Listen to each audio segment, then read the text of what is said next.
Okay, good evening everybody. Guten Abend. Willkommen alle zusammen.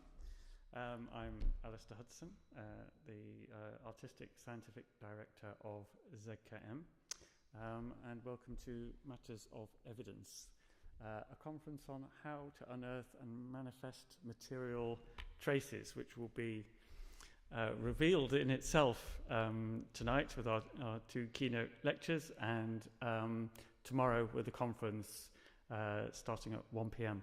tomorrow with invited speakers and contributors from many, many different geographies. So thank you all for coming. Thank you for being part of this discussion tonight. Matters of Evidence also sits in relation to the exhibition currently on at the Jewish Museum in Frankfurt by Natalia Romik, who's here, who's going to speak tonight.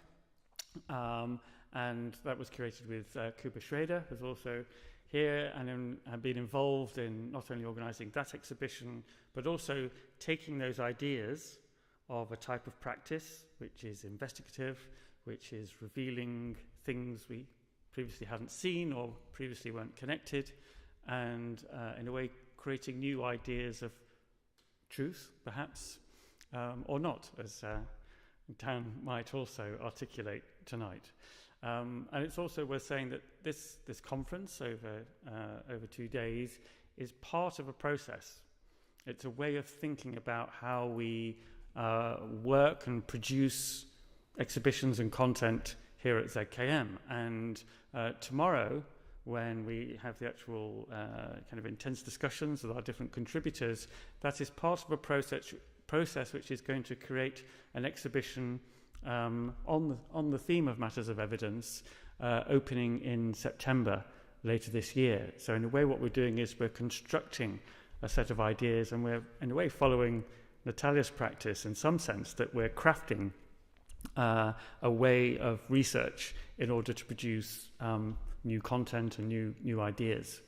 And that project in itself is part of a bigger project still called Fellow Travellers, which is the name of the big exhibition that this will be part of in September, which is in a way reimagining our exhibition spaces as a laboratory for different positions, different artists, collectives, scientists working in different geographies, and about creating an environment where ideas can be exchanged. And it creates a generative atmosphere where we continually produce new things through the exhibition, and particularly talk about how people are using technologies in different ways to kind of rebalance the world or to reveal or shape the world in different ways.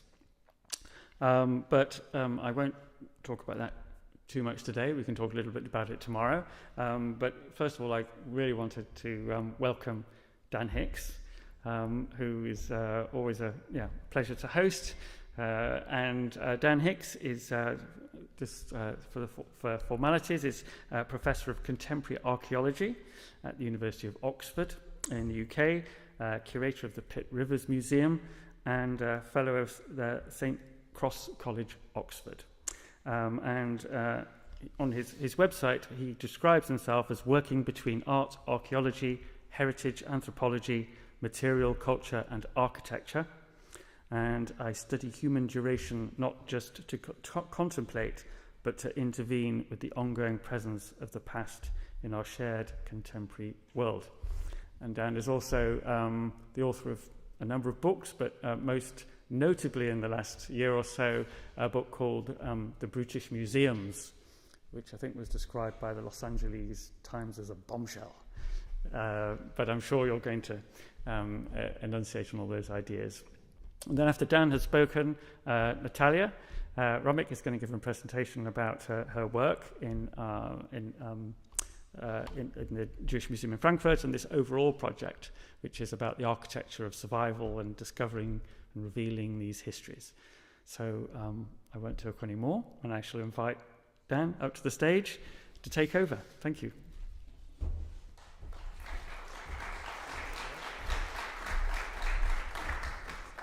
Okay, guten Abend und herzlichen Dank, Alistair, für diese freundliche Vorstellung und die Einladung zu dieser Konferenz.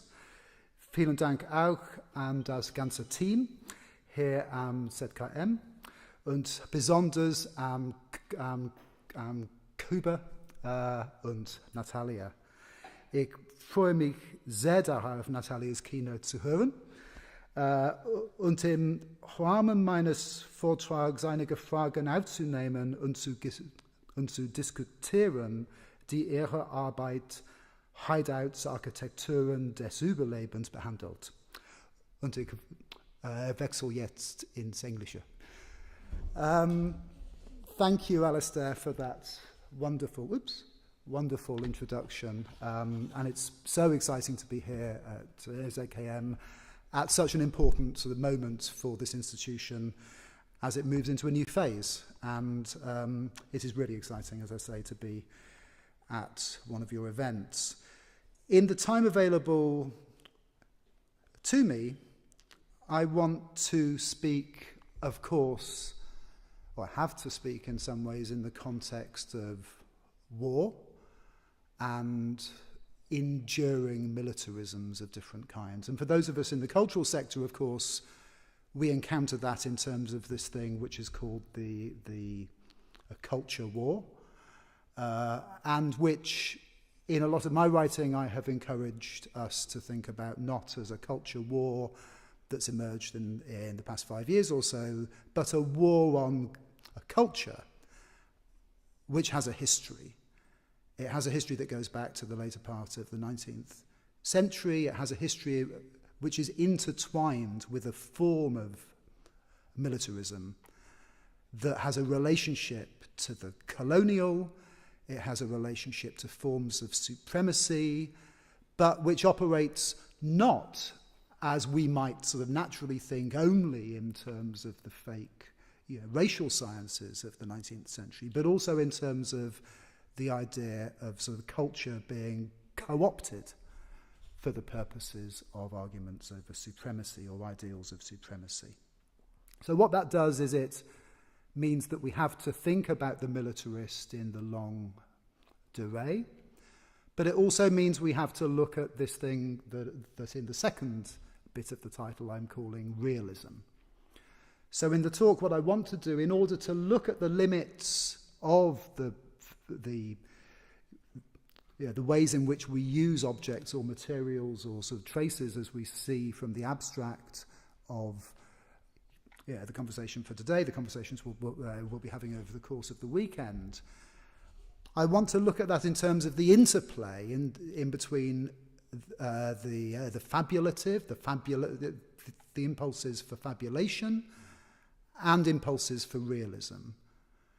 And I guess the sort of context here is that I want you to imagine a history of that war on culture as one that starts with lies. It starts not with the fabulations that we learn about, importantly, from Hartman, Saidiya Hartman, her notion of critical fabulation, whereby she importantly argues that in histories of African American lives, histories of other lives that are redacted or are erased from the historical record, in which, of course, archaeology has had a role. The whole idea of what I do of an archaeology of the recent past, of the contemporary past, of course, is about seeking to find lives that are not in the documentary record, but leave a trace all the same, and those traces are important.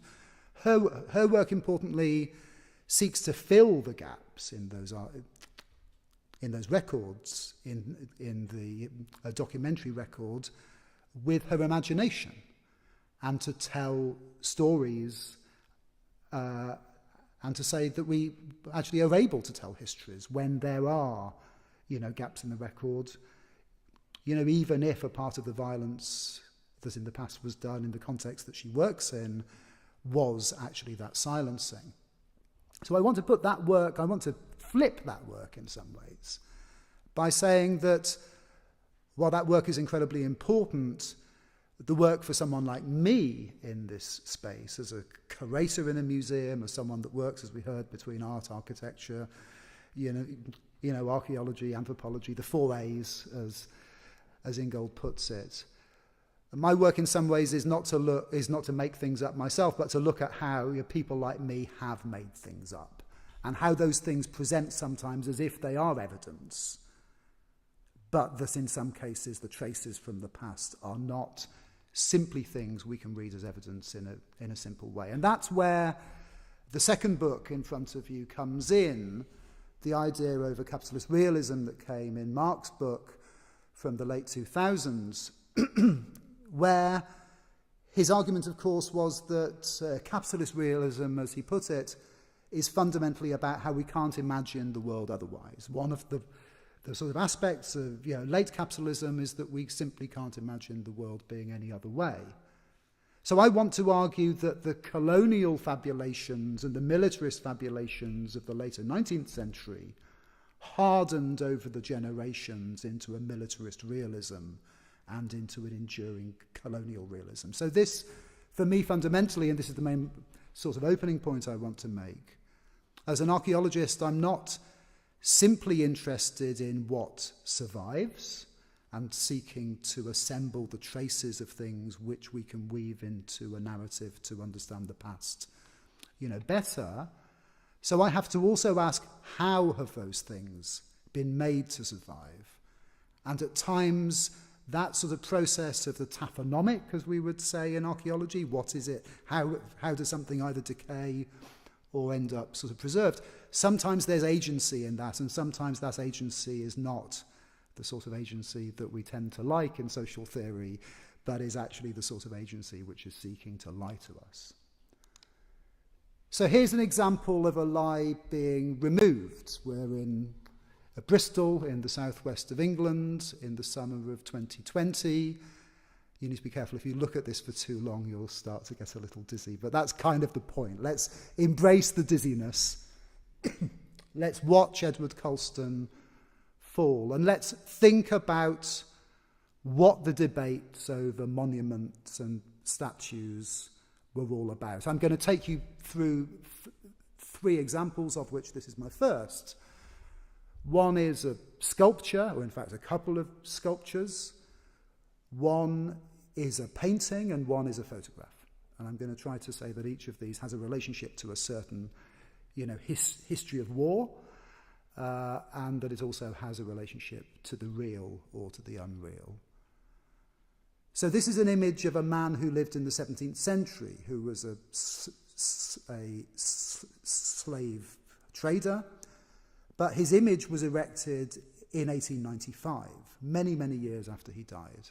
And it was erected famously at the docks in Bristol, which had been the site for so much of that horror, so much of the money that was made out of the horrors of the transatlantic slave trade.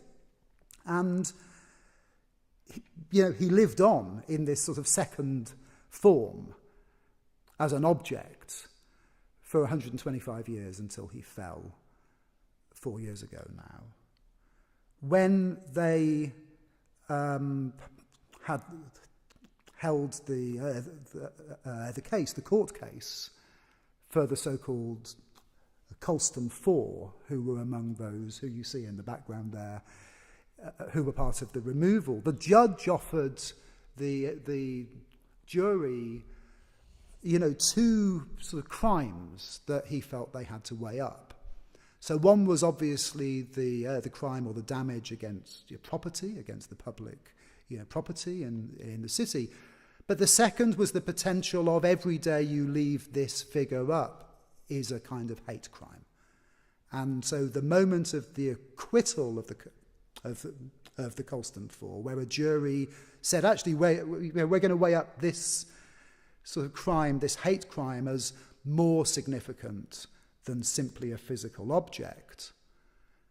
That's an important moment for us because we can recognize something which is really hard, which is to think that an artwork or a sculpture is something that can be hurtful in the present, and it can misrepresent, it can seek to celebrate one of the forefathers of the city and all of the charitable work he did and all those sort of things that were there.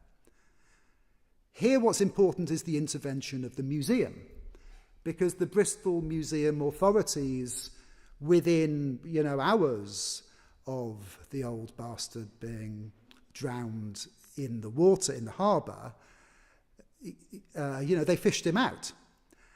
And they laid him on his side, on his back, and they put him in the museum on display. And this was the temporary exhibit at M-Shed. It's now on a permanent display at the Bristol Museum, which encourages us to weigh up, the different arguments. Should he have been taken down or should he not? Was he a good man or was he not? How do we weigh up the history of the charitable work, against all the horror that he was involved in? Are we able to find some middle passage? Are we able to do the balance sheet for the wider project of, empire? And obviously that's simply not good enough, because we can't have two sides when it comes to racism. We can't have two sides when it comes to the legacies of enslavement.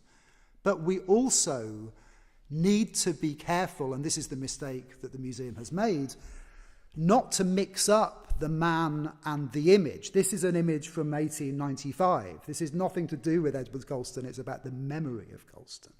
So it's a memory culture issue. That's obviously a theme that's important here in the German context. It's one might say that German memory culture, Erinnerungskultur, is in the process right now of starting to break apart in its coherence in various interesting ways. We could talk about that. But in the UK, we have a culture of seeking to forget and seeking to present these figures as if they are history. So the right-wing government in the UK has sought to say, you must never take down an image such as this. You need to, as they put it, retain and explain. So you put a little sign up underneath it and say, here's another way of reading it. That mistakes the image for the man. It mistakes the artwork for a reality, for a piece of evidence, rather than being actually what it was, which is a lie, which is a propagandistic, sort of moment. In that moment in the 1890s, which is a transatlantic moment, which is a pan-European moment, in which so many of these images, not least this one, which to my shame at the university in which I work, at the University of Oxford, continues to stand as the monument to the beginnings of apartheid outside Oriel College. This is Cecil Rhodes, erected 1911, the diamond miner, the mass murderer, the architect of what was going to become a colour line in the South African context. He even named the whole sort of country, after himself, Rhodesia, which of course is now Zimbabwe. What's interesting is that 1895 and 1911 aren't that far apart, and what I'm trying to encourage you to see is that the militarisms that, of course, were fundamental to Rhodes and to the ideologies of, mass, corporate colonial militarism as it emerged, after 1884 in Berlin, had this sort of cultural side to it, that the use of, of the genre of the image of the man was there in order to justify and normalize. If you look very carefully, you'll see what this image actually, how it reads, which is he's there wearing the suit of a businessman, but in his right hand he holds the slouch hat of the imperial yeomanry. He might as well be holding a machine gun. At this point in the centre of the high street, right in the centre of Oxford, where if you get a bus into town from East Oxford, then you have to go past him every single day. So that's the first artwork I wanted to talk about. We now move on to a watercolour made not in the Boer War, but a little earlier, a year or two earlier, in 1897, as part of the attack which I wrote about in my last book, the Benin attack of 1897, when so many of the Benin bronzes were looted in this hyper-destructive naval attack for corporate colonialism in which an ancient kingdom in what is now Nigeria was entirely destroyed. And as part of that violence, the taking of artworks, I mean, famously, was a part of that attempt to deny, 500 years of artistic tradition, to deny the endurance of traditional sovereignty, to destroy, an attempt to destroy traditional religion, of course, because these were sort of sacred objects that represented the obas or the kings of Benin as the enduring ancestors. What Leclerc did, and he was the chief of staff for the Benin expedition, a senior military officer in the expedition, was not, only loot objects. He looted a lot of objects. A lot of them are in the Pit Rivers. He looted from other, expeditions as well at the same time. But he also made this watercolour and a number of other watercolours at the time. It's showing now in the P.O. Abad show at the Ashmolean, and you'll see it again because P.O. has been nominated for this year's Turner Prize. You'll see it at that exhibition a bit later this year. So what he did before he destroyed the palaces, before, when everyone had been machine gunned and they're there in this historic, sacred space, was he made a watercolour of the altars. He made a watercolour of one of these things that we see a photograph of from 1891, the many sacred ancestral altars that were made around the palaces. What that watercolour, of course, sort of does in some ways is it encourages us to think, about something that was important to how that attack and how the looting and how the role of art and culture, found its way into the militarist sort of enterprise at that point. That idea that things were being saved or salvaged. That idea that they were being taken because they were protected. And here, the informal empire that was emerging in this hyper-violent way, the form of the protectorate, leached in. It sort of was de-territorialized and found its way into the museum. The idea that we're protecting artworks. Of course, a protectorate is something that protects you like you're protected by the mafia, right? You're not really being, protected. But what's going on in the photographs that are also from the officers' collections, both on the left of the sort of selfie that they do with "Here's us" as we're, taking the bronzes, or if you look hard in the photographic sort of record, the photographs, which I think are, pieces of evidence that we can put together in a fairly straightforward way to say, actually, they burned the fucking thing down. I mean, this is not only, mass violence against sort of people. This is the desecration of a religious site as well. So if we go back to the watercolour, this is really an unsettling object in the same way as the statue, and of course comes from the same art historically. It comes from the same sort of time frame.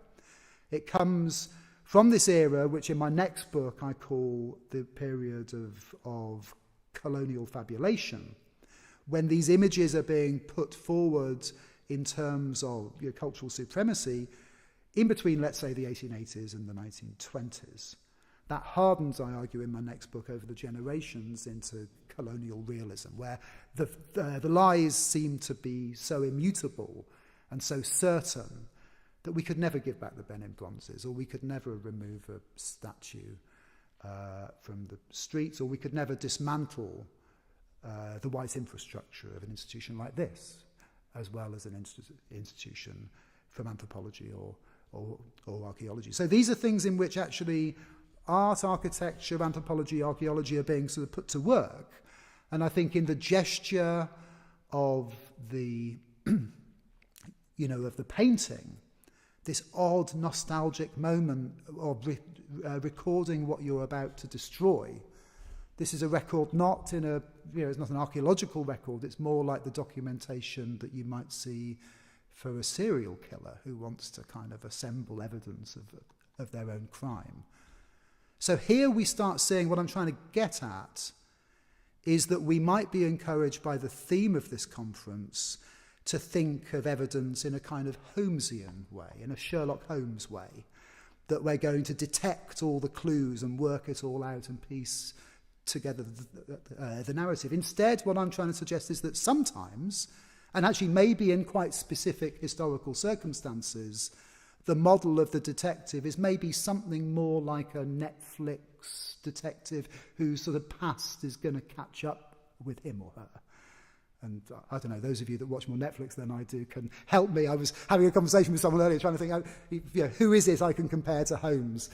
But I'm sure, we all know the type. We all know the figure, the trope that we see in sort of detective fiction in those ways. So we're sort of seeing in the regimes of display of these objects that were stolen, where somehow the sheer destruction of these sites is transmuted into, hundreds, thousands of miles away, into the idea that we're preserving a culture or preserving an art that, of course, fundamentally was all about seeking to destroy something. We're seeing here the famous images from the British Museum, but of course, how far are we right this moment from a looted Benin bronze, as my book argued, and as so much other work in the German context has shown? We're really not ever more than a few hundred miles if we're in Northern Europe or North America.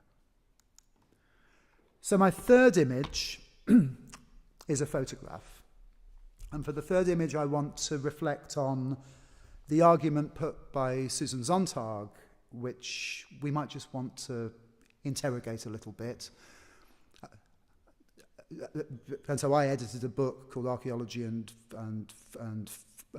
Photography 5 years ago or so, in which me and my colleague Leslie McFadden sort of picked a fight with the ghosts of Roland Barthes and John Berger and Susan Sontag in terms of how we're normally in photographic theory presented with what a photograph is, all of whom use, which is why it's important for us as archaeologists, they use an archaeological metaphor.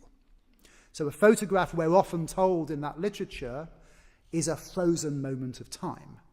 It's like an artifact from the past that somehow we encounter in the present. Now, as an archaeologist that works on the contemporary, I'm afraid that isn't how we see objects. So why should it be how we see photographs? Because how we see objects in the present isn't that we encounter an artifact, any of the important artifacts that we see in the Frankfurt show, any archaeological artifacts that we see in any museum. They're not as... it was argued as early as the 1960s. They're not, if you like, the sort of, objects that we encounter on what archaeologists have called the Pompeii sort of premise.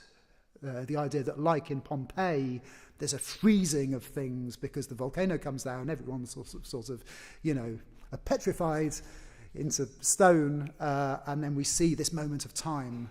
Actually, that's not how archaeology. That's not even how the Pompeii archaeology works. So artifacts are not frozen moments of time that we inherit, that we encounter in the present. They are endurances. They are forms of duration, and that means we have to interrogate the process, the unfinished sort of process through which they survive. We don't know how the story ends for any archaeological object. And that's at the heart of what I would call a contemporary archaeology. So when we come to an early photograph such as Fenton, so we've moved from the Boer War to the Benin attack, and now we've gone earlier even to the Crimean War, and the famous two photographs that were taken by Roger Fenton in 1855, the Valley of the Shadow of Death, which famously Sontag sort of talks about because of the two versions of the photograph. And so we're looking at a roadway shortly after a bombardment, and there's a long and really boring and intricate argument between art historians about which photograph is taken first. And I think the consensus is that Sontag was right, that the photograph on the left was taken first and the photograph on the right was taken second, which is odd because the cannonballs, as you'll see, that have been, and all of the other materiel that has sort of fallen, are on the road on the right-hand side, almost like they've been put there in order to take the photograph. And she makes a she says, the second photograph is staged, and therefore we need to think about, how does that relate in terms of, she's talking about the representation of violence and the pain of others. But I'd argue really fundamentally that every photograph is surely staged. I mean, the framing, the decision of Fenton to go all the way, his employment as the official photographer for the Crimean War at a point at which he was the first person ever to do such a thing. Of course, all along, he isn't some neutral observer where we can take the photograph as if it's a piece of evidence in a straightforward way. There's intention, there's framing, there's all those things. So actually both of the photographs, counters on target, both photographs are staged to some degree. So I've given you those three examples in order just to make three main points, I guess. So we're encouraged to mix up the statue with the person. We're encouraged to see the salvage as something other than destruction. We're encouraged to see some photographs as if they're not staged. Archaeologically speaking, in terms of my contribution to this conversation as someone that worked with the traces of the recent past, all those things are things we have to be very careful about. So instead, fundamentally, I think, something that's unfolding through conversations, whether about the violence of the Second World War and the racial ideologies that were driving them, whether about the imperial histories of the later 19th century, whether in terms of enduring militarist impulses that really begin in many ways in terms of war with that hyper-industrialization of war that happens with the Crimean War, which, let's remember, was a war, was an imperial war. It was a war between empires, between the Ottoman Empire and the French and the British on one side, and of course the Russians on the other. And we only need to open a newspaper, today to have a sense that that war, that form of militarism is certainly not over, and nor are the ideologies of hate, of course, that underlie them wherever in the world that we look. So what I want to contribute then is that in our museum context, in an art context like this, we need to look at how realism is not simply something that we encounter if we can just piece together enough of the artifacts, enough of the pieces of the jigsaw, enough of the Holmesian kind of traces, we're going to know something about the past that we don't know already. In all those instances, the artifact itself is already a part of the lie, a part of the narrative that we're simply going to retrace if we center it again and again.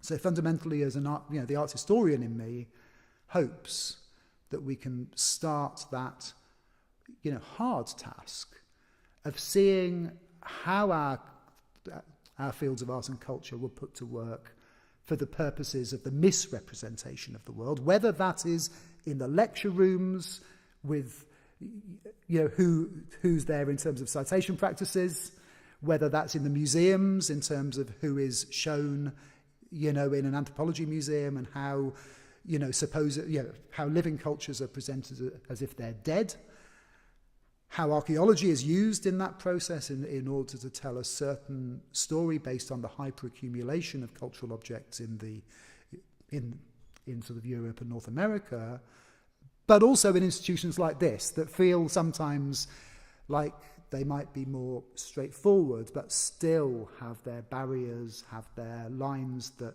keep some people in and out of the conversation, that have a civic dimension that has a history that goes back quite specifically, art historically, to that 1880s into 1920s moment for culture. We've missed so much of this because of our lack of Anglo-German conversations over processes that we easily dismiss as just part of one nation's history or another. And war itself, of course, has been part of how that's been destroyed.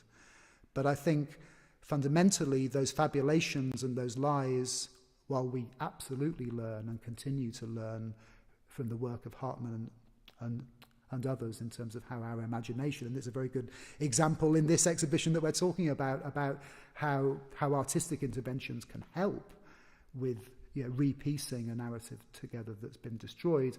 We also at the same time have to acknowledge how the fabulatory has hardened into what seems to be real, when actually some things are more than simply traces or indeed evidence.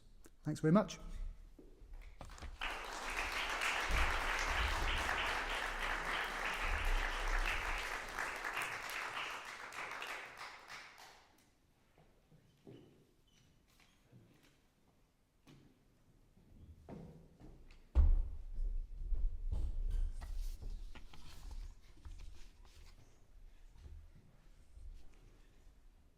Great.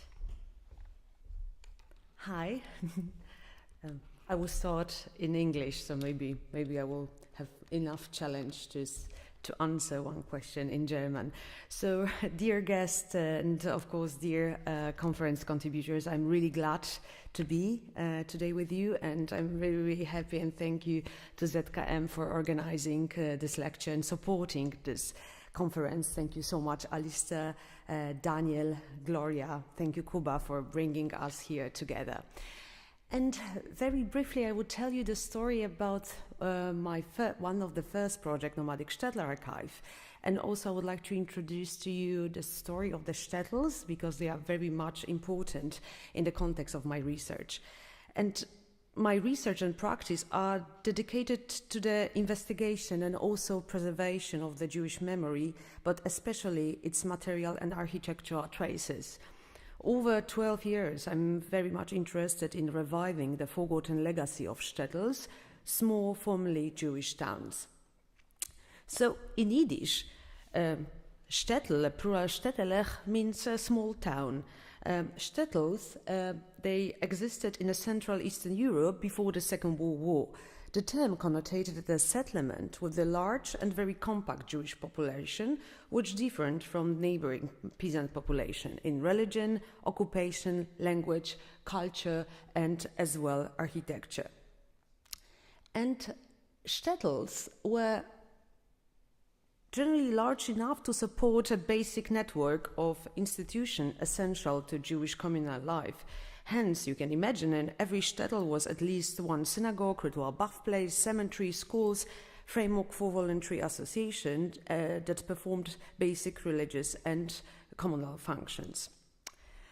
Shtetl originated in the lands of the first Polish-Lithuanian Commonwealth, where nobility, having become powerful by the mid-16th of the century, invited Jews to settle on their estates and also stimulate economic development. So here you can see the map of the shtetls. One of them is Opatów, is the place that I'm currently working on the project of the post-Jewish property. From the 19th century, Ashkenazi Jews made up the majority of inhabitants in shtetl, often far exceeding 50% threshold of the town's population, and sharing space with the other ethnic group. Shtetls also created an environment in which Ashkenazi language, of course Yiddish, flourished, and the new patterns of the social life developed. Over the time, the term shtetl became common for any small town in a Central Eastern Europe which had a suitable Jewish population. These included towns that right now are Poland, Ukraine, Belarus, Hungary, Romania, and Russia. I conducted performances and I create nomadic installations that evoke special presence of the Jewish communities, struggle against social amnesia, and also combat recurring anti-Semitism. This is also very important to say that currently now in the shtetls, that the map that you see here, like Chmielnik, for example, before the war, 76% of the Jewish population, or even Przytyk, there are almost no Jewish family left. Of course, as well because of the pogroms after the Second World War. And also we should remember that after 1945 there were no major research was conducted into the transformation of the also urban scale in the shtetls, because Poles, mostly from the Polish perspective, they took over not only Polish houses, but as well Jewish workshops, and property. So also we can talk later on about the looted object during and after the Holocaust. In my practice, I often use mirrors that reflect forgotten past while giving an aesthetical entry point to often tragic histories.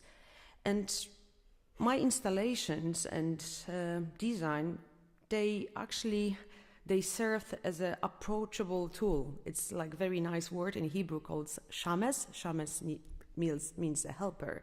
So also I try to twist around daily surroundings with, for example, nomadic shtetl archive. A few years ago, I traveled through the dozen of the small towns together with this archive, with the Senna Collective and my friends from Brama Grodzka, a mirror-clad vehicle to bring back memories about the Jewish past. The visitors from the shtetls, they were very interested in discussing the tragic legacy of Holocaust, but also about the present absence of the former Jewish neighbors.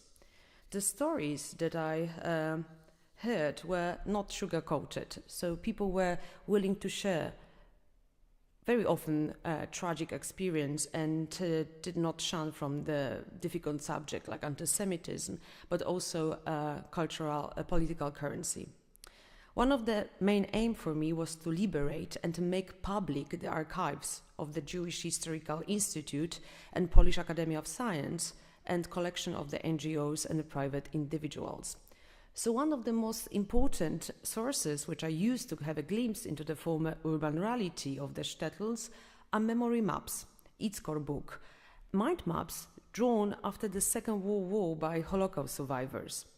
And very much frequently, they are not only reminding documents that describe the former layouts, function and location of the buildings, but also they are showing, for example, where was the nearest candle shop or where was the most beautiful garden.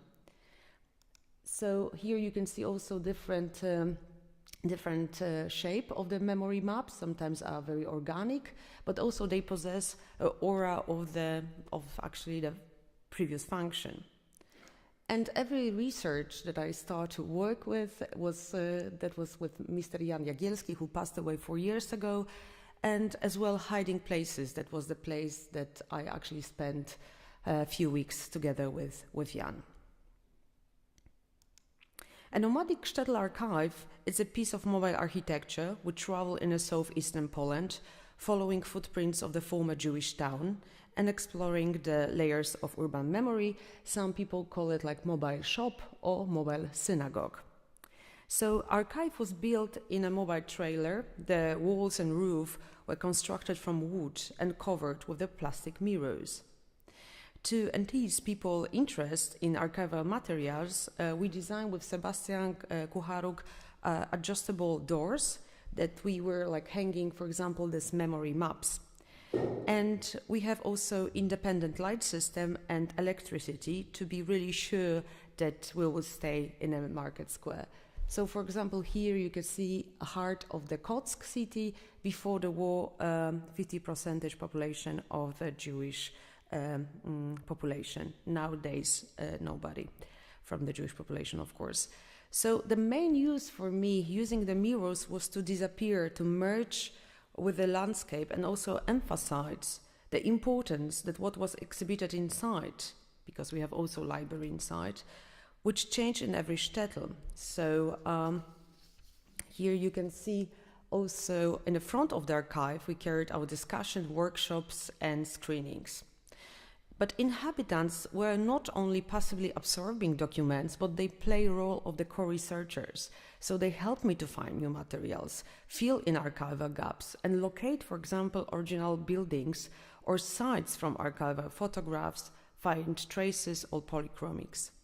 But the conversation every shtetl, they were very different.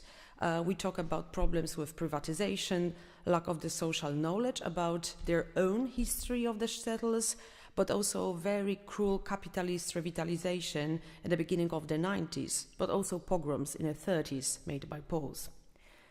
So during this trip, we stopped in 10 towns, but like one of the most important moments was when we stopped in a Byhawa. So now we'll start this chapter about hiding places.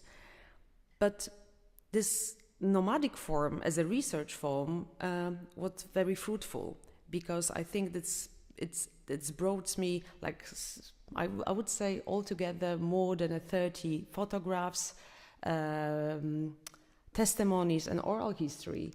But in this town, in Bychawa, we reached Bychawa on 27th of July, before there was 67% of the Jewish population.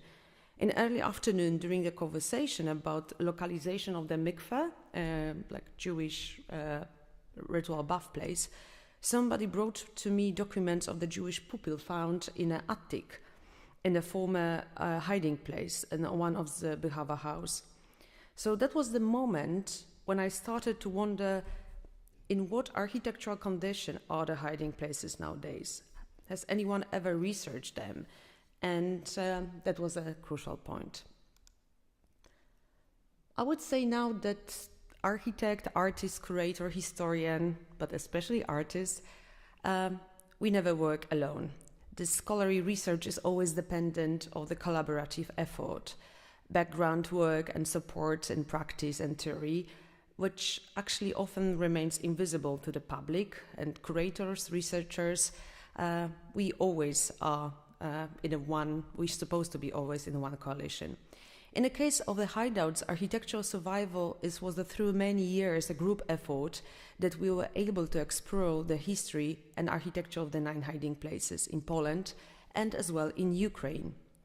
The project was co-curated with a amazing team of curators, Kuba Schroeder and Stanisław Ruksza, and researcher, anthropologist Aleksandra Janus, who is today with us, and she will talk tomorrow about her amazing foundation and her research. So thank you, Ola, again. And also a Center of Urban History from Lviv. So you can also see a coalition that I will repeat a few times to the different situation. So the opening of the exhibition was in the Zachęta National Gallery of Art in Warsaw in March 2022. The project rests of the specialist work in ethnography, history, geodesy, monument conservation, dendrology, speleology, and archaeology. But also there was a summation of my research conducted in a postdoctoral project supported by Genda Henkel Stiftung and Foundation for Memoria Shoah. And this is quite also crucial that at the beginning there was no Polish foundation that actually support my project. We managed to create sculpture which are artistic and also scholarly tribute to the architecture of survival, the hiding places built and used by Jews during the Holocaust. And also in the light of the Russia invasion of the state of Ukraine, then during the opening we have, like in Poland, 3 million refugees. We decided also to make a whole exhibition in Polish, English, and as well in Ukrainian language. So also this is the picture taken from Frankfurt, because currently the exhibition is in Jewish Museum in Frankfurt. And one room, as you have the chance to see today, so I will not talk about it longer, one room is dedicated to the sculptures, and the other one you can see as a research room, collection, display tables. And I was very much inspired of the 19th century museum tables in the natural history museums, like for example in Oxford Ashmolean. And the display table has actually not only screening video documents, interview with speleologists, with, for example, with Ola Janus, but also that was made by Arte TV. But what we are showing here, there are geodetic special analysis, research documentation, scans of the hiding places, and expert opinion, for example, dendrochronological opinions. And that was also picture taking from National Gallery of Art. But the context of the work.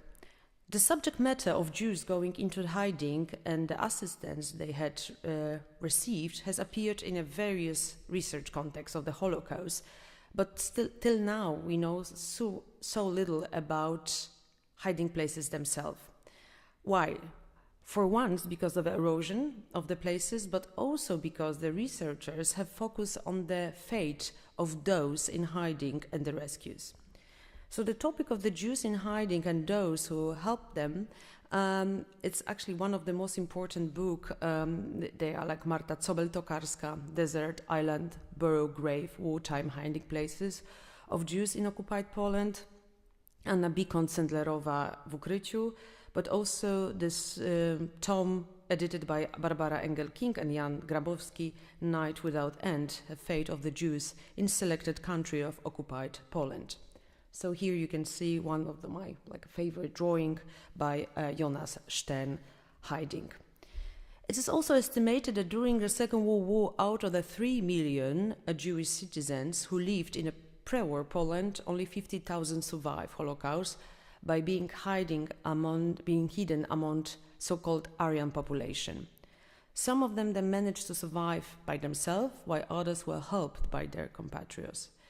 They were hiding not from German Nazi persecutors, but also from other outsiders, including Schmalzowniks, Polish Schmalzownik, Ukrainian Schmalzownik, or Russian Schmalzowniks.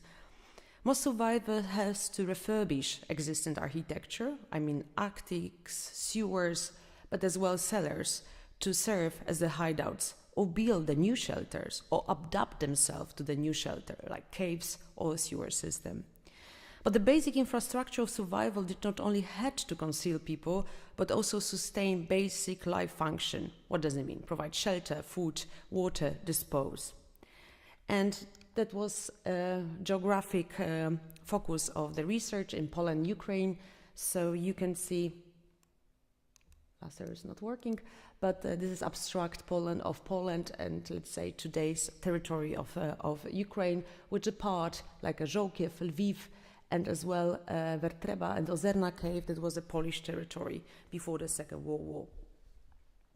So I would like to bring you to Wiśniowa and introduce you first case studies, Joseph Oak Tree, that I have a chance to speak with you today. And very briefly, I would like, again, for those of you who joined the conference today, tell you a bit more. And I'm really, really happy and it's a pleasure that Joseph Oak Tree will travel to Karlsruhe and will stay with us during our exhibition. So this case study that opened the exhibition was a story about tree, but this chimney tree or hollowed out oak, which hold to this day the secret of the two Jewish siblings once hiding inside the tree. And at the beginning of my research, I thought the name of the brothers were Himi brothers. So this is the cast in a 1:1 scale of the front of the tree. I came across this information about the hideout of the 650 years old oak after I started to look into the subject. So that was my first actually research. Here you can see the picture of the Tourism and Cultural Center in Wiśniowa, which actually in the 16th century, that was one of the most important places where painters gathered from whole Europe. And exactly in the heart of this old mansion house, now the tourist center, is a story about Joseph Oak Tree. This is Carpathia region, south of Poland. The local community still keep the memory that during the wartime, there was a hiding place of the two Jewish brothers. And here you can see to the right documents from the 61 that I found online in a Washington museum, and his written statement by Julian Peltz. He testified that inside the tree he saw that retains the sign of the human present. And also it's very important, the last word, that he can see something inside, but maybe somebody in the future might research this tree as also kind of the glorification of the Jewish resistance, more or less is the translation. So there's only one document, but to the left you can see also the lip of the tree, so-called lip of the tree, a gap that the picture was taken probably in the beginning of the 50s. And now the lip of the tree, so the gap, is very, very small. So also you can see in the cast in a 1:1 scale from the Joseph Oak Tree. So probably in 20 years will kind of overgrow. And I'm always saying, like, if you cannot find something in archive, you must, just like work together with a specialist. So this is like a local dendrologist, Mr. Bieniek, and he was with me when we implicate inside the tree endoscopic camera, and was actually 3 years ago. And to our surprise, as you can see here, that was actually a year ago that also Ola Janus was in this place, we found 2 shelves, 2 stairs covered of the metal brackets that probably they were prepared by back then Chemie brothers. And here also you can see in the next year our dear colleague Rafał Żwirek, he climbed inside the tree and he saw 14 stairs like this. So it's like was whole structure in this chimney tree. And we decided also to take one of the stairs and to send to the dendrochronologist, and he dated one of the stairs like for the wooden shelf for the 1942. And as well in this project, in this case of the Joseph Oak tree, I have a privilege to work together with Architube company, 3 people from Częstochowa, and they made in every case geodetic measurement. So I would like to also show you this very crucial actually moment of making the cast. Because as for the brothers and their name, we were together with Alexandra Janus not really sure that was a real name of the brothers. So we only learned that the real names were when Aga Schroeder, actually she was taking a silicon mold of the tree. So while this in the gesture of artistic experiment and putting the silicon of the tree, we encountered 2 emeritus teachers, Dorota and Wiesław Samlomon, and they were first to tell us that the brothers were Paul Pesach and David Denholz. Soon after also, with Ola, we managed to contact the daughters living in New York City, Mania Bernholz and Ellen Schwartz. They shared with us their family archives, which actually enabled us to reconstruct, at least in a part, their and their families' wartime fate.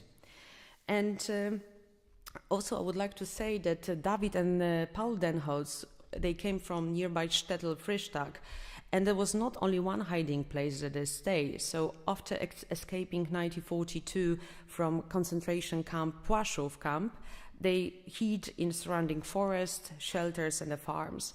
So you can imagine that it was very hard to survive whole winter inside the oak tree, but that was like probably one of the many of the hiding places that they used. And they also they settled in United States after the war.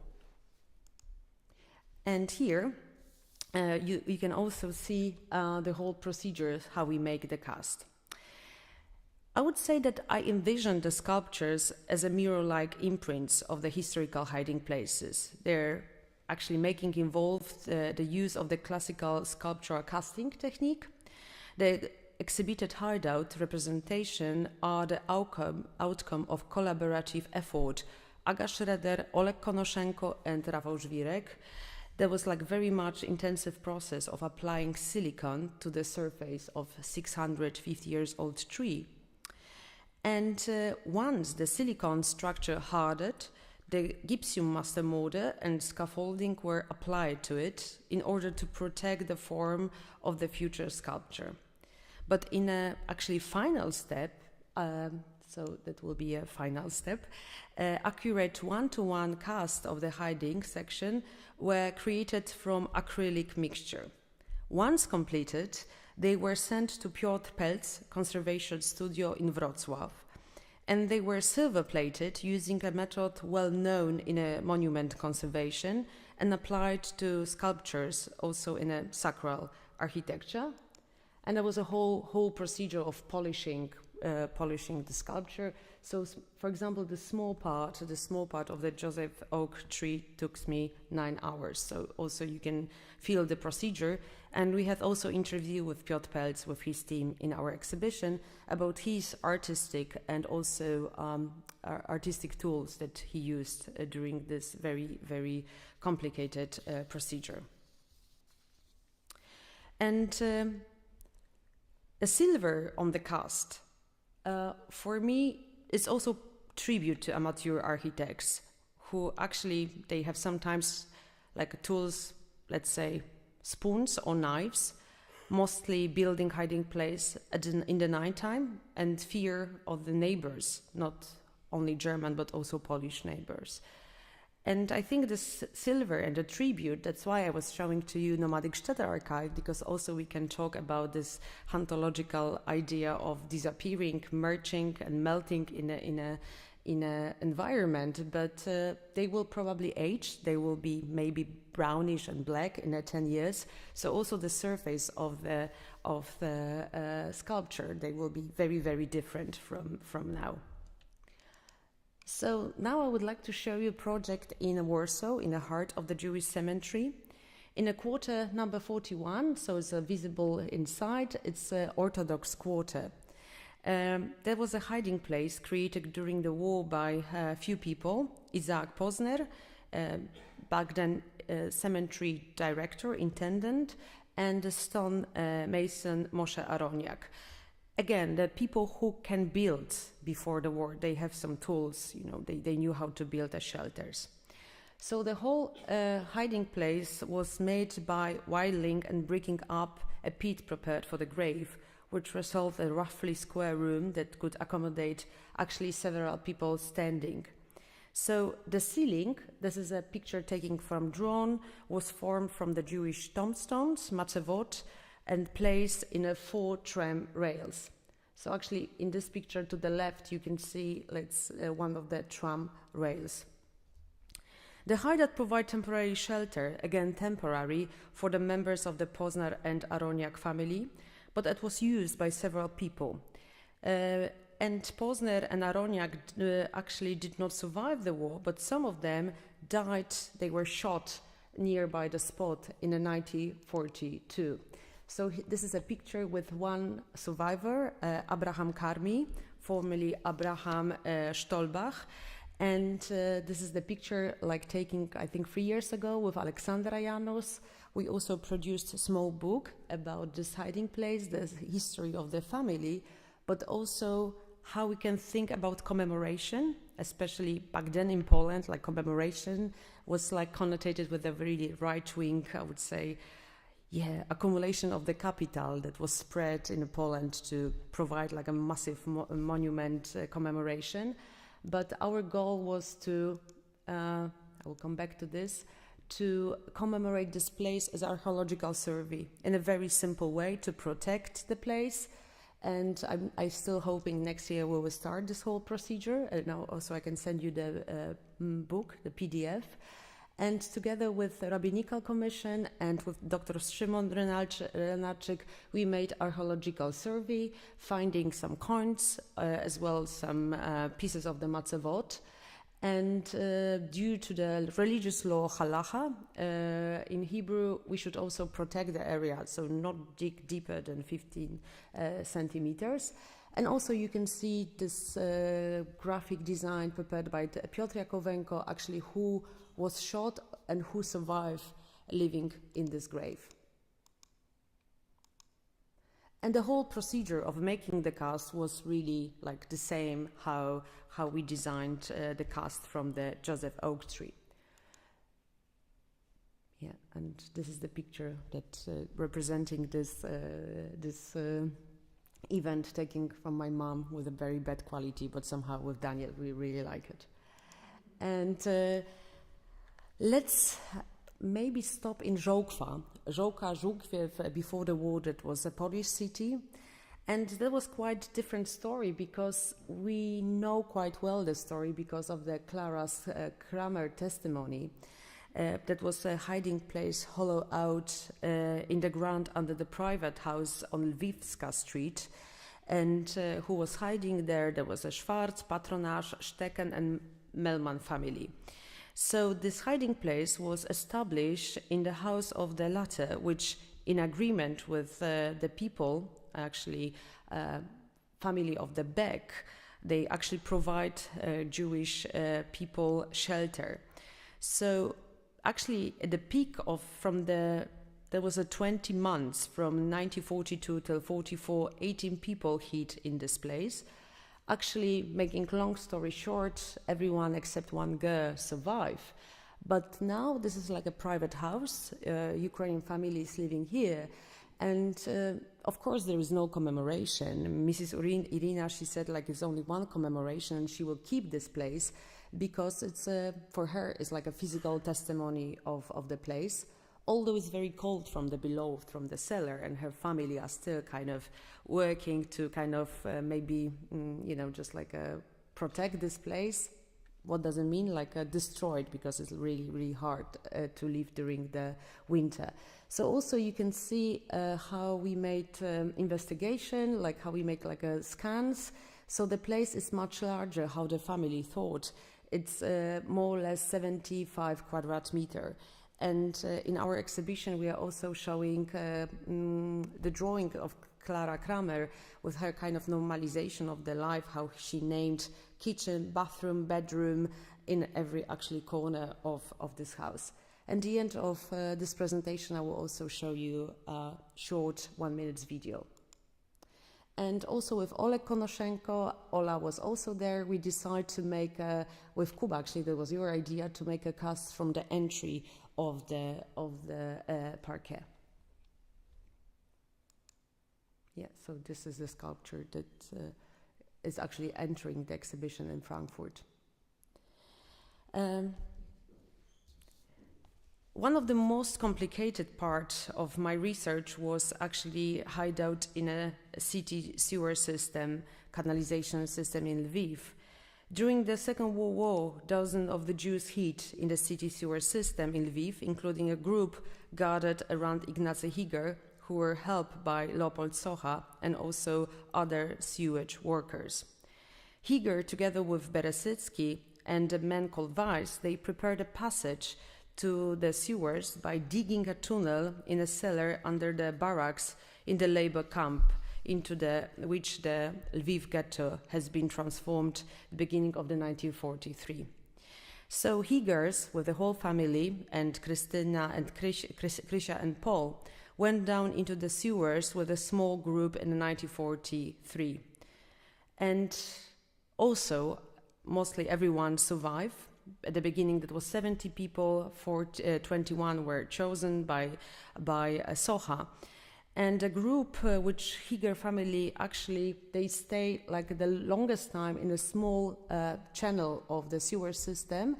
Now this is, it's not a private place, it's like a kind of crossing of the two major streets in Lviv. And also we decide to make an investigation together with Ania Tyczka, archaeologist and historian from Lviv. And we make this research actually illegal, going there and for the morning to actually not disturb kind of, just like people, and we pretend to be sewer organization. And this project will be never happened without the help of the Urban Explorer group with Andrei, who actually, he brought us there and he showed us the channels of the sewer system. So here you can see also object found by Ania Tyczka from Urban Explorers Lviv. And the objects are really incredible, and also she tried to navigate and to correct even Agnieszka Holland, when she made a movie In Darkness. It's actually a very good movie by Agnieszka Holland, and she found that was actually the different part of the city. So, and I have a pleasure to hear her lecture in a gallery, Zachęta, National Gallery of Art. As a last project, because I think I have a last 5 minutes, so this is also the part of the sewer system, canalization system in Lviv. This is actually this moment that you can stand like this, because in the other parts it's only like 75 centimeters, so it's like very, very narrow. And again, the project that will never happen without the help of from the urban center in Lviv and also local speleologists was a story, and is a story, of the hideouts in Vertreba cave. So this is like we are now moving to the Tarnopli Oblast, Tarnopli area. In Vertreba cave, the Stremer family from nearby shtetl called Korolivka hid during the war. Esther and Zaida Stremer had 6 children, and they were also accompanied by other people. They start to hid in 1944. So together with Esther's sister-in-law and Ira Wexler, they hid in a Vertreba cave, which is actually still very easy. It's accessible from the ground level. We were there also with Kuba for like a research before our investigation. So the family stay in the cave, as we know, probably for 5 months. And men still worked on the surface, supplying food and water to those who were hiding. But after uncovering the place in 1943 by also Ukrainian policemen, the family ran to the different cave. And here also you can see, together with Architube group, we made a scan, a 3D scan of the corridors that the family stay in hiding for 4 or 5 months. And one of the Walls boys who were in a lefty Zionist organization, Hashomer Hatzair, they actually engraved this sign, Hashomer. It's a guardian in Hebrew. And I decided to take a cast exactly from this wall. So you can see this is actually a representation of this place that they stay. They also left some object like spoons and toys. But in the 90s, actually, speleologists from Romania, they took some object, like, for example, Mark's book, probably that was Capital. And the next cave, that was Ozerna, was another hideout of the Stremer family after the previous shelter was discovered. As of the May 1st, 1943, a total of 38 people lived in the cave. So Ozerna, what does it mean? From Polish is like a jeziorna, says a lake, because they have access to the water. And it's one of the longest cave because it's like 158 kilometers corridors, and it's not accessible for us. But anyway, that was actually my first cave ever that I've been in any cave. And this is our group. Looks a bit like a Teletubbies, but and again with the speleologists we spend there hard, like almost a day. Ozerna is much harder to reach than Vertreba, which actually that's why the whole family survived. Unlike in the previous hiding place, there were men who actually sometimes they regularly came to the surface, mainly in the night, to get the food and mostly food. So the entire group left the cave in April 1944, and the whole group stayed 511 days inside the cave. But also what we decide here to take a cast from one stone element, because the cave is very soft. It's like a gypsum cave. And we decide to make a cast from the żarna. It's like a grinding quern for grinding corns, which allows to survive the whole family. So also you can see like a preparation to make a cast, which actually was the most complicated, thinking also about the research inside the sewer system. And I talked today a lot about also cupboard, but maybe I will come back to this, and we can also talk about with Ola Janus about our recent investigation and cupboard, which actually wrote together with Dr. Luisa Nader our article for Holocaust Studies, next edition. So I think like the role of the public historian, because I think I'm a public historian, but also an artist, is to revisit the past in order to rethink our present and the model for our future. But mostly this work, and mostly the work of the matters of evidence, cannot be done alone. cannot be done alone. Like there will be great example with Natalia Judzińska tomorrow. She's like an activist and historian, and actually we have a chance to use some of the methods like 3D scanning to use the evidence of the barbaric political situation in between Polish and Belarusian borderline, where it was like so-called refugee crisis, and how like many people, mostly from Syria, Palestine, like African country, they died because of actually our government. So Natalia will also present a 3D scan from the shelter built by a Syrian refugees family. So this work cannot be done alone, and I think especially in this work we need coalitions, allies, collectives, institutions like here, ZKM, and also movements to make sure that this tragic history is not repeating again, but somehow it is. Thank you.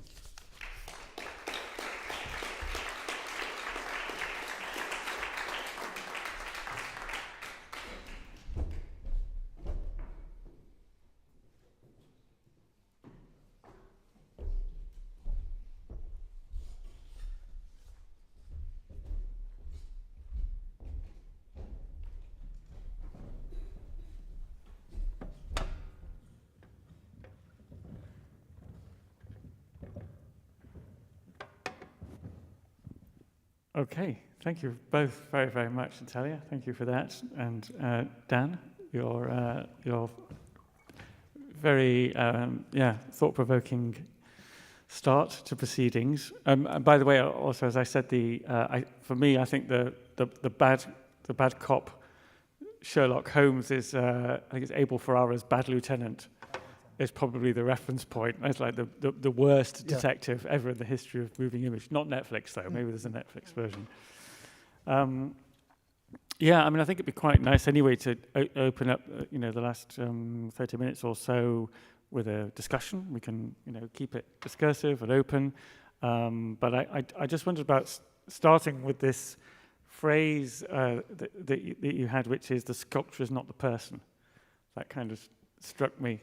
Actually, as I was listening to Natalia talk about your work, and whilst the sculptures you make are not the person, there is nonetheless there's a tangibility, a trace, a material trace, a non-material trace that nonetheless kind of locks that object in place in a whole network of connectivity. And I wonder maybe you could just reflect upon that contrast between both your researches about the importance of the object, the image, even though it's not the thing we're talking about. Maybe you can start. I can start. I can waffle away, and you can think. Thank you, Alistair. Of course, I mean, the observation that the statue is not the person starts from the activist work to push back against, the people that say that you can never make a change in the historic built environment, even in the UK, to the point at which some have argued you can never alter a museum display. I mean, the idea that that a museum always has to remain exactly the same. The rehangs that we've seen in some of the major art museums in the UK. Objects even, moving around, or text being, rewritten. That's often been sort of pushed back on the basis that you need to tell the full story. You're erasing history if you remove this object or that object. And so all along, there's been a need to point out that in the case of the figure of Colston or Rhodes, this isn't about actually what we think about sort of Colston or Rhodes, although, of course, I mean, we think all sorts of things about them. It's about what we think about the decision to memorialize those people.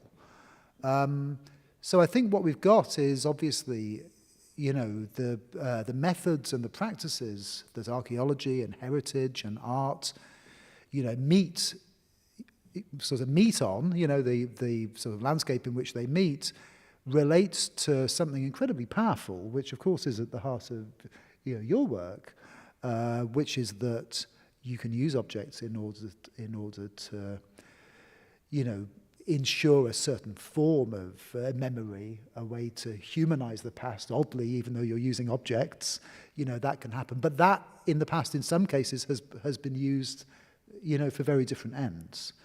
So the in-building, the hard wiring of certain, you know, ideologies, in order to make them normal, in order to make them eternal, you know, once you put up a museum display or a statue, it's incredibly hard to take it down. And so this 50-year, you know, period where we saw the Confederate statues that were going up across, you know, the American South, we saw Rhodes in South Africa, we saw Colston in, you know, Bristol. There's a whole history of this in a German context or a French context as well. You know, that was, you know, very, very much sort of working with the same things that we can use, you know, in different ways. So, yeah, I mean, I guess the point is that we can understand what, you know, how art and sculpture and objects can be, you know, used in certain ways. We can also, though, be aware that they can be misused and they can be weaponized. So it isn't that there's something fundamentally wrong with, you know, the mixing up of the people and the things in order to tell, you know, histories, but it's on us. There's an ethical side here. There's a, you know, there's a public side to it, to actually say, well, how do we ensure that the stories that we tell and the way in which we use these methods are, you know, fit for our times? Yeah. I think I have a general problem with like representation and the sculptures and how to represent. And I'm also exhibition designer. I'm working with a collective. We are not company, called Senna Collective. And we designed recently a monument for Onek Shabbat group. There was a group, a Jewish group, like socialists, religious people, women, men, who gather for 4 years, testimony, but oral history, but mostly written as well art, as a documentation of the Holocaust. And they actually put everything that they gathered to the milk cans and they cover it in a ghetto.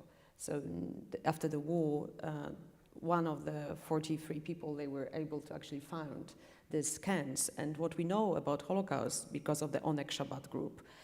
And we thought like how we can, you know, work on the representation of the Onek Shabbat. So I thought, let's make invisible monument, you know, just like monument that will maybe put, you know, just like a idea of how their work was represented during the Holocaust. They were mostly like anti-fascist. And in Poland, we have like, you know, the last time with our regimes, we have like thousands of the new monuments. And also working with the Hiding Places project, I thought that would be really unethical or maybe unkosher to really think about my representation of the hideouts. Because there is a kind of sacrum, you know, and the people, yeah, who knows about Abraham Karmi or the people who were hiding in the caves. So that was a very delicate issue, and I'm really happy that I study politics in Warsaw and also here in Berlin. So actually, you know how the history might twist very quickly, and also in the artistic field, although, you know, probably Kuba will tell us more about this kind of representations, but I think it's very, very tricky. So I knew from the beginning they will be kind of cast in a one-to-one scale and not kind of my representation.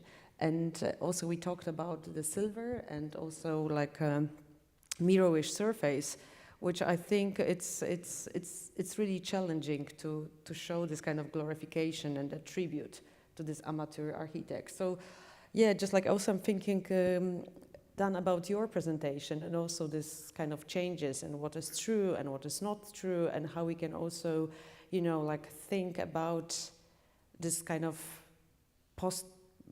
just like a post-colonial reverse of the unwilling the true. Because I think like even from the perspective of the contemporary museum and the policy of the museum, like for example in Oxford, probably you have like a lot of conversation, you know, just like still ongoing how to change exhibition. We talk about the showcases and also how in the picture there you have like putting the titles of the objects. It's like I think it's still ongoing discussion. Yeah.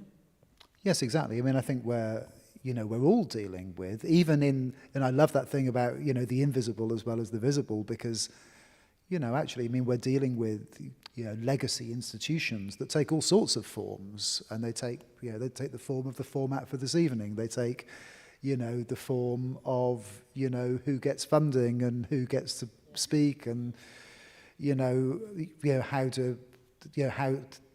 how do we fund art and culture and sort of heritage in the first place? How do we sort of define those areas?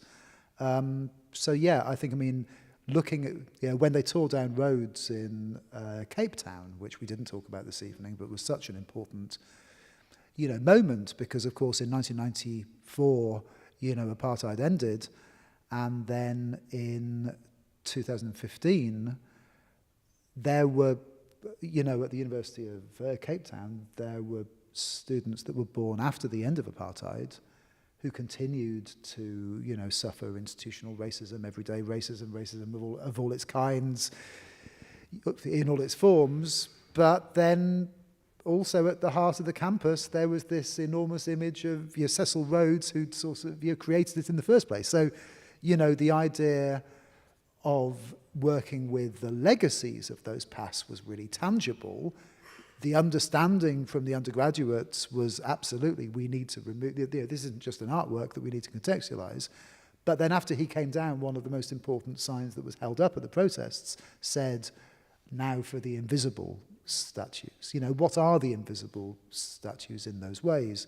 So, I mean, one thing I think is really important about your work is that you're, working to presence absences, and you're working to help us to see things which are invisible. That's obviously as important as simply some, sort of empiricism that sort of says, this is history. Because it is, absolutely, public history, I think is a nice way to put it, because that means that it's about, people.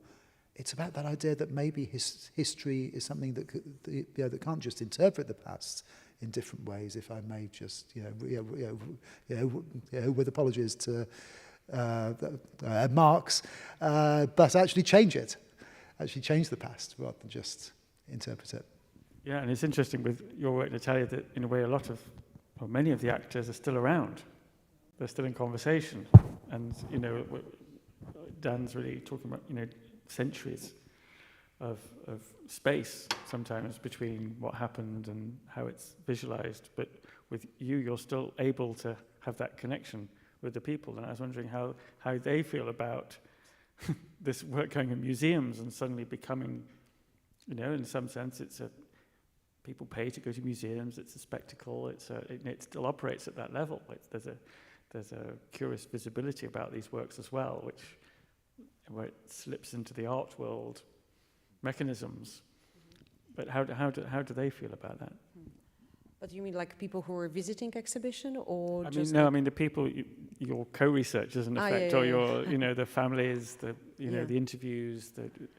Yeah, it's like there was really complex time and project. So, also because now in front of my eyes I have this exhibition now in Frankfurt, but the exhibition was actually, in my, rucksack, and visiting the people, going from one place to the other.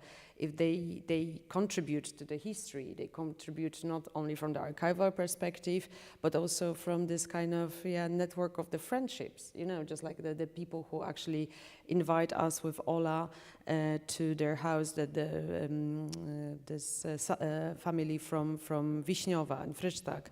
Just like, this is like the story that might be only revealed maybe through the art, but also through this kind of intimate places. So always, because you said something about the regime of display, and I really like this word, and this exhibition from the beginning was actually how to show this polychromic of the voices, different voices they contribute to the project. Also the silence of the people who build those structures, also being in a silence, but also people who actually navigate me, or they contribute new materials to this story. So that's why from the beginning I thought the sculptures are sculptures, but these exhibition tables and the story, I try also to use every names and the surnames, who told me the story, who brought me to this place, who actually invite us for a vodka. Because all of this, I think, is like this kind of very spongy, you know, like, yeah, research area, which actually might be developed in the future. Yeah. Well, actually, it reminds me, there was a book, I think Cooper was involved in it with Internationale, and it was called The Constituent Museum, and the starting point for that idea was to say, well, what if we didn't think about museums as collections of objects, but collections of relationships? Oh, good. And I like it. but in a way that I think that's also the transformation you're, in a way, proposing, Danon, as well, is about go beyond, you know, these mute objects, and, you know, build stories around the actual people, the people and players involved. Exactly, and it's also about you know, institutions that are going to care for people more than they care for objects. So absolutely, I think look at the return of looted art, whether that is, you know, the 30 or more years now where we've seen the return of Holocaust looted art, or whether what we're seeing at the start of now, you know, with the return in a very different historical context of the return of African art, you know, the return of ancestral human remains, which actually for years and years haven't even been anywhere other than in a box in a museum store. These are all ways of actually, in a physical way, a real way, you know, changing a museum, you know, for the better.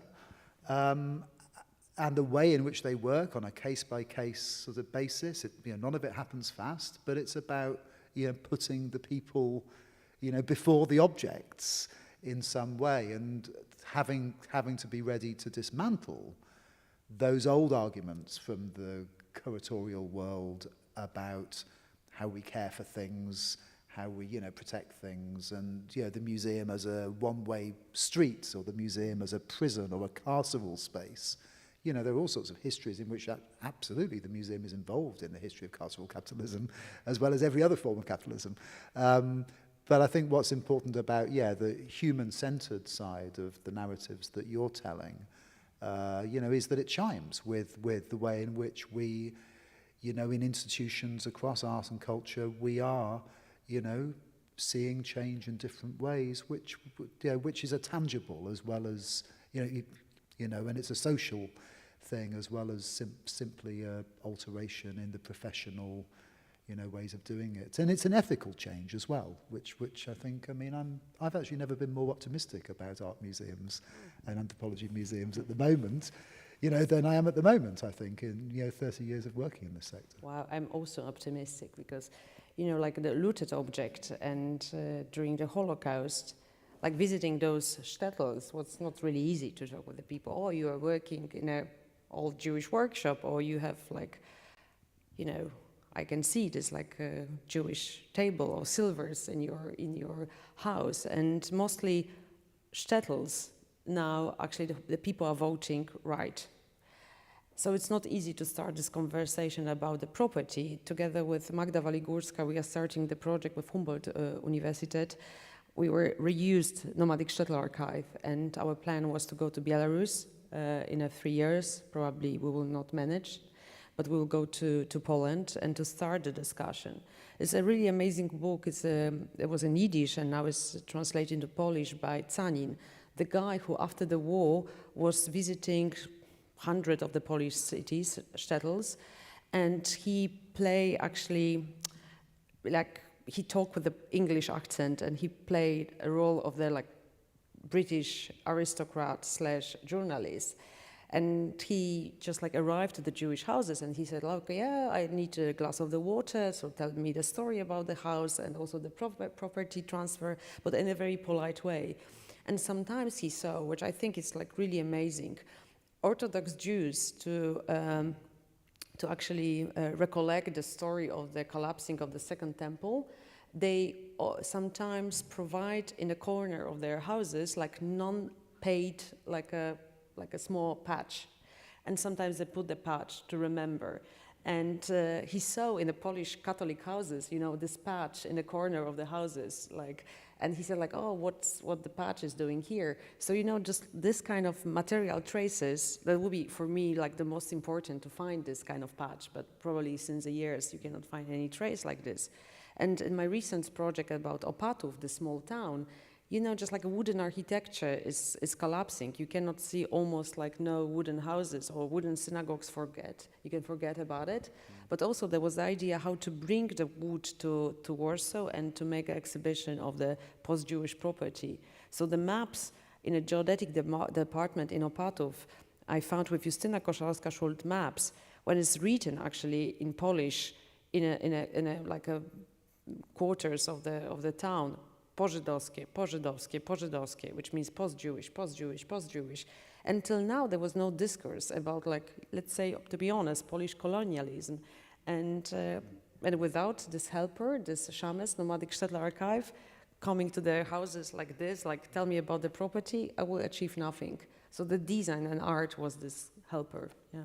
And so I think one of, just to lead on from that, I think, one of the things that happens when we define, artistic practice, curatorial practice, co-curation or co-production of art, according to people, is that we think of these spaces in which we do this work or we encounter this work as spaces of inheritance in, very sort of direct way. So, of course, in part, as I've been saying, they're spaces in which certain things have been made, to endure, whether our universities or our museums or indeed our civic spaces, and sometimes that's not great or not things that we would want to inherit. Sometimes, of course, absolutely, these institutions and the objects that are in them and the artistic traditions are things that we would that we want to celebrate. So how I try to think about that is sort of how we can learn from environmentalism. So environmentalists tell us and have shown us in recent years that one of the most important, tasks for our, generation is to learn, how to be a good ancestor, how to leave the world that comes behind us, not full of, toxic waste and overheated climate and sea levels that are going to destroy islands and whole nations and so on. But for those of us who work not in science but in art, who don't work in environment but in culture, in some ways our challenge is exactly the sort of opposite side of the coin. We have to learn not how to be good ancestors but how to be good descendants, how to inherit well, in these institutions. I mean, okay, I work in an institution, the kind of institution that I think we've never needed more than we do in this moment, something called the World Culture Museum, an anthropology museum. But that doesn't mean that these museums have to be full of stolen art that, we hold on to and we continue to repeat the same old narrative. So there are ways of inheriting or caring or preserving, actually keeping the project of a museum, like the one I work in, kind of going, which involve having to destroy some stuff or take it out or alter it or give it back. And that can be a form of care as well. So I think absolutely that's sort of one of the tensions, I think, which is so interesting in, your work, which is how we, think about inheritance as a community in these ways and how we tell stories when there are so many counter stories, of course, behind these and erasures that you're having to push against. I'm going to allow some questions to come in. If we have a roving mic, I don't know that we do at this moment, but well, if people are just thinking, I just wanted to ask, ruminating on the idea of the museum institution, etc. We're in ZKM now, which is kind of a new institution. Our collection doesn't necessarily have objects of the nature we're discussing, but nonetheless, this is an institution concerned with media and technology and a world of images and connectivity that nonetheless maybe has a role to play in that. And I wondered, if you had some thoughts about how an institution that is in a way tied from the normal historicism of a museum, how that could play a role in constructing a way of reading the world. Because now, you talked about those images you showed, which were from 1855 or whatever, but we now have a world now of really untruthful images produced by AI technologies and like Putin's manipulation of his imagery as well. How could you see the role of a kind of future-facing institution like this? So for me, I don't know who you're asking. If you're asking me, absolutely. I mean, ZKM is a really, really interesting example of an institution that already is along the way to understanding what a museum should be, which is a public space. We need to reclaim our museums and galleries as, public spaces. But equally, I mean, looking from the outside or looking, with an international eye, it's an institution that's been associated with a certain brand of social theory, whether it's actor network theory or whether it's, other aspects of, intellectual life, which actually, the world is now moving on, and how the intellectual work that happens here, the thinking and the academic side of it has to be in step with those aspirations. And for many, the confusion of the categories of objects and humans that came with so much of that work has a violence, as well as some, amazingly, it sounds good, but actually, the politics of it is, sometimes quite challenging when it can be out of step with the form of, making a public human-centered space, thinking about who counts as human, who we define as human.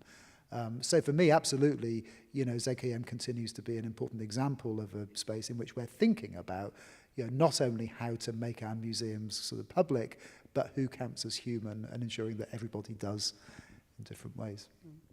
I remember a few years ago with the anti-fascist year in Poland. There was also, together with Cuba, we designed, there was an amazing public program, Anti-Fascist Year. There was also during the regime, Law and Justice Party. We designed like a small museum, like anti-fascist studio. It's actually, we redesigned this kiosk from a 67 designed by Sasa Martik, this kind of organic kiosk, to the anti-fascist studio. So there was a wall about anti-fascist artists, like a radio, anti-fascist radio that actually you can, you cannot listen to your own radio because the waves navigate into the, just like they hijacked regular radios. And there was a part of the Museum of Modern Art program. And I think this kind of, I really believe in a nomadism, especially like a nomadic form of the, not only archive, but it was like anti-fascist studio, or I made a project Yad, like a mobile hand, which was traveled in Silesia. That will be also like super important tool to spread, this kind of distribution of the capital, which always like major museum have in one space, to go to the like different regions where actually people have no interest, because also of the class division of the art, or especially modern art. So that will be kind of my tool. And I think it's like, it's very, it's working on, like it works. But also, like, I think museums should collect data. Like, I don't know if it's possible to play this like a 3-minute silence video with a 3D scan from Żokwa. So maybe you can also see this kind of data that actually we made through this project, because I think the first time that we talk is actually this hiding place in Żokwa, where Clara Kramer hid for over the year. So this is also the kind of the really cloud of the points and the data that actually when the family will destroy the house, or when somebody will chop the Joseph Oak tree, we will still have this. And I will not call it art, just like some people will say, okay, this is art, you can show it in a biennale. But for me, it's like a matter of evidence. And just like I think it's the role of the museums to really collect the data, to gather this kind of critical mass and maybe distribute, but outside of the physical space. Great, thank you. Do we have any questions? Yes, we have one right there. talks and also for this opportunity. I'm an art historian teaching next door, and I have a question. Given the depth of the topic, it might be a very shallow or superficial question, but when I saw the installation shots from the Frankfurt exhibition, I kept wondering, I don't know exactly what it is, but I kept wondering why it is silver that covers all the objects. Just if we go back to the first talk, we can see that there's a statue of Rhodes. It might be limestone, it might be, I don't know, marble. There is the Portland stone, yeah. Okay, so there's one material, there's another material, that's the bronze cast of Colston. But when you see the statue is taken from the pedestal, it's several meters, it falls, it does not break. If it was an ancient bronze cast, it would have been broken. If it was a limestone, it would have been broken. Marble, it would be broken. So there is some kind of material hardness in the statue that makes it unbreakable. Perhaps because it is made so solid from materials in the late 19th century by exploitation that they were able to make this hard statue unbreakable in order to say, we are conquerors, we own this world, and we can do things for eternity. And it worked. It did not break. So materiality has some kind of substance, has some kind of role, and it seems to me somehow, I don't know why, it seems somehow invisible in this object. It looks like a 3D print, some kind of abstract thing that's now in the museum. And now when we go back to the Frankfurt show, everything seems to be like covered in silver. It was as if it was jewelry. Perhaps it is like a daguerreotype, so it makes things visible, but when you look from the other side, it's almost invisible, so it plays with representation.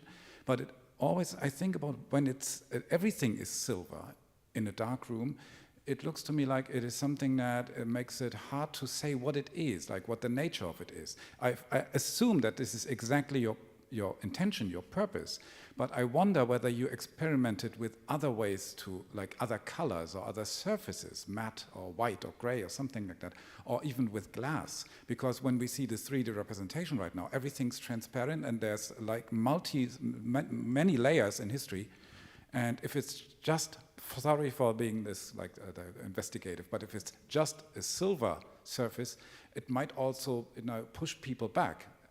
Do you know what I mean? It's like that. Say it makes everything homogeneous somehow or too shiny. What do you think about that? It's all true. No. At the beginning, I thought how to accommodate like as a mirror surface to this. And I talk with many people how to. It's like in Polish you said galvanization, probably in German. So then I started to work with the one company from Düsseldorf, what was so expensive, like you cannot believe. And I thought how to have this kind of erotic, like very hantological, approach to the surface, because I'm working with mirrors and I believe although we have only ones at home, but I'm not a big fan in a interior design. But I think in a public sphere, also thinking about the tribute to these amateur architects, because they have no kind of just like a public tribute, like there's no monument of the Joseph Oak tree or in a Żokwa. So these sculptures, these imprints play a role of the tribute. And I thought that must be very special material. And I really like this gesture of the conservator, Piotr Pelc from Wrocław. We also start to be friends. How, just like much time you need to really cover everything with the silver. So we have a beautiful video also with Piotr. And all methods that he used, and he teach me this, I think was really incredible. But the silver will age. Probably in 10 years that will be very brownish or even black, which we are still scared with Piotr. So even he came to Frankfurt and he make like he put few silver flakes that will be really as a new, because still we very attached to the stories, and I really attached to the different cultural houses and the people who organize these projects, and we really keep them kind of silver. But maybe, in 10 years or during the global warming, everyone will forget the story about Joseph Oak tree. So this is the kind of resistance of the keeping them visible. But the other side, it's like it's a very dusty, it's like a soil, and they are like a brownish and a dark. So they kind of twist into the two parts. But they will change, and also Of course, gold will be not the material, and but they looks very different in National Gallery of Art, while we have like a white wall, and also in Frankfurt. So also they changed the light. Yeah.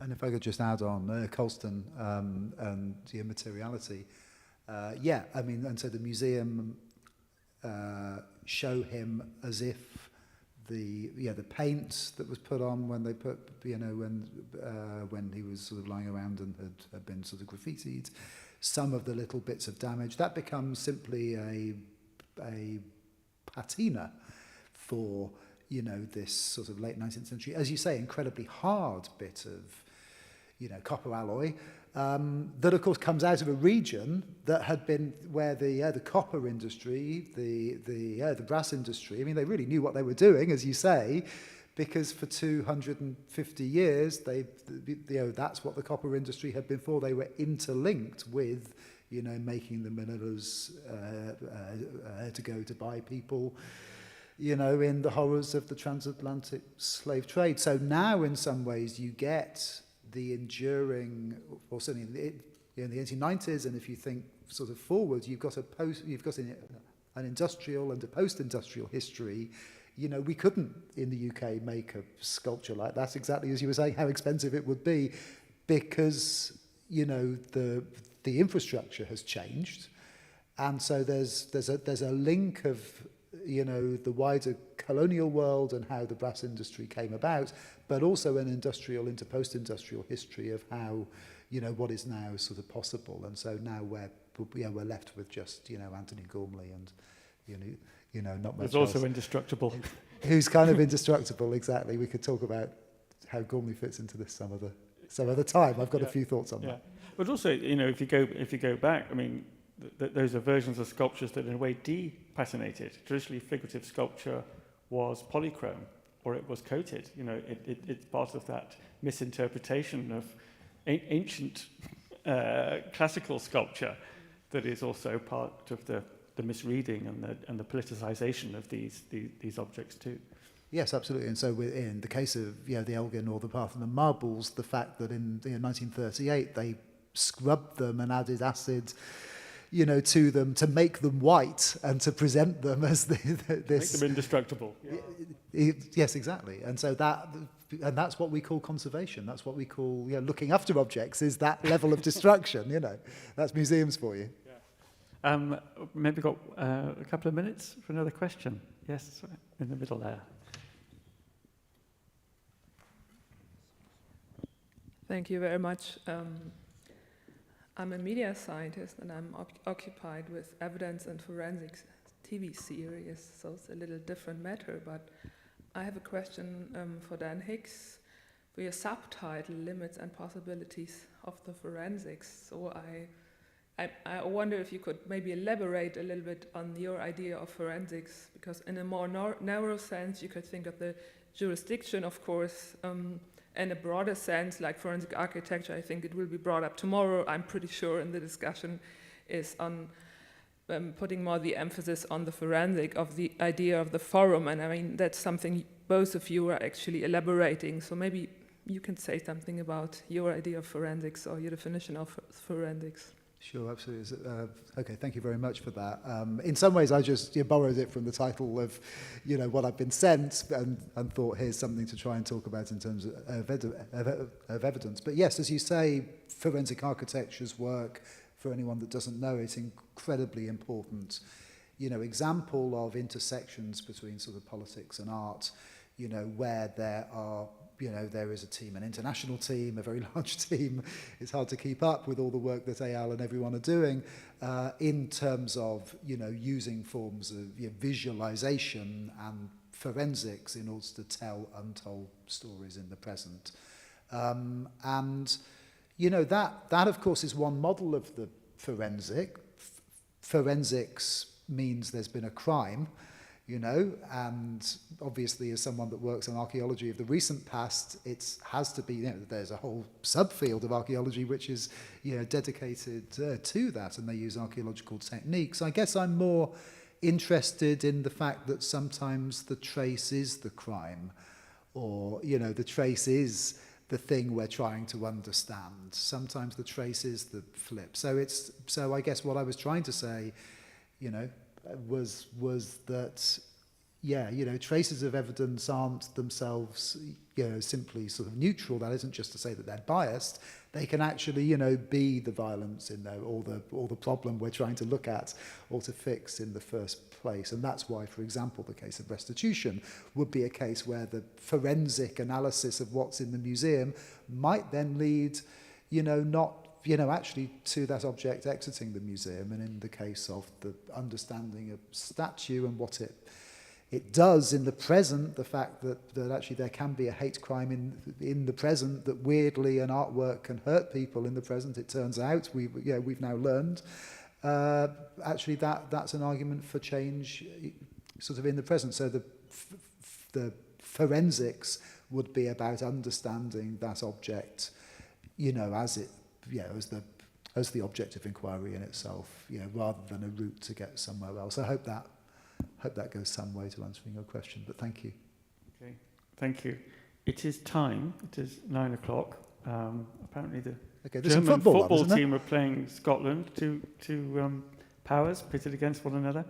But we're going to have to stop it there and leave you wanting more, but that's good, because we have more tomorrow at the part 2 of Matters of Evidence conference, starting at 1 o'clock tomorrow and going through the afternoon. So look forward to seeing everybody there, and we can continue these discussions and indeed open it out into other fields beyond art as well in tomorrow's discussions. So for now, Dan, Natalia, thank you very, very much for your contributions tonight, and sets us up perfectly for tomorrow. So thank you all for coming, and guten Abend.